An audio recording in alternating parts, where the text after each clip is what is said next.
رمضان المبارک کا دوسرا عشرہ مغفرت کا عشرہ کہلاتا ہے۔ یہ عشرہ اللہ تعالیٰ کی بے پناہ رحمتوں اور مغفرت کا نزول کا وقت ہے، جس میں مسلمان اپنے گناہوں کی معافی مانگ کر اللہ کی رضا حاصل کر سکتا ہے۔ یہ عشرہ اللہ تعالیٰ کی طرف سے گناہوں کی بخشش کا ہے۔ جو بندہ سچے دل سے توبہ کرے، اللہ اسے معاف فرما دیتا ہے۔ اس عشرے میں زیادہ سے زیادہ عبادت، استغفار اور دعا کرنے سے اللہ کی قربت حاصل کی جا سکتی ہے۔ دوسرا عشرہ میں عبادت بڑھانے سے آخری عشرہ اور لیلۃ القدر کے لیے تیاری ہوتی ہے۔ جو شخص اس عشرہ میں خوب توبہ اور استغفار کرے، وہ آخری عشرہ میں جہنم سے آزادی کے مستحق میں شامل ہو سکتا ہے۔ رمضان کے اس مرحلے میں اللہ تعالیٰ اپنے بندوں کی توبہ قبول فرماتا ہے اور ان کے پچھلے گناہوں کو معاف کر دیتا ہے۔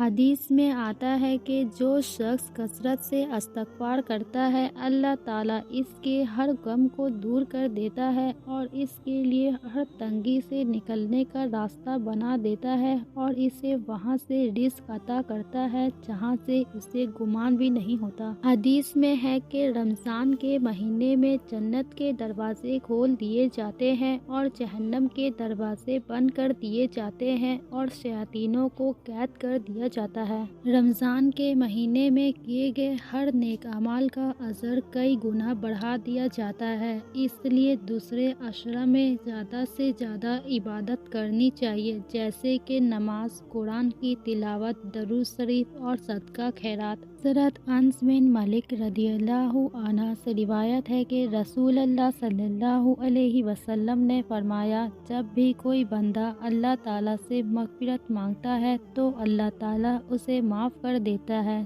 چاہے اس کے گناہ سمندر کے جھاگ کے برابر کیوں نہ ہو۔ اس لیے اس عشرے میں کثرت سے یہ دعا پڑھنی چاہیے۔ رمضان المبارک کا دوسرا عشرہ اللہ کی مغفرت حاصل کرنے کا سنہرا موقع ہے۔ جو بھی اس عشرے میں دل سے توبہ کرے، کثرت سے استغفار کرے، حقوق العباد ادا کرے اور نیک اعمال کرے، اللہ تعالیٰ اس کے تمام گناہ معاف فرما دیتا ہے اور اسے جنت کا مستحق بنا دیتا ہے۔ لہذا ہمیں چاہیے کہ اس عشرے کی قدر کریں اور اللہ کے حضور جھک کر اپنے گناہوں کی معافی مانگیں تاکہ ہم کامیاب لوگوں میں شامل ہو سکیں۔ آمین۔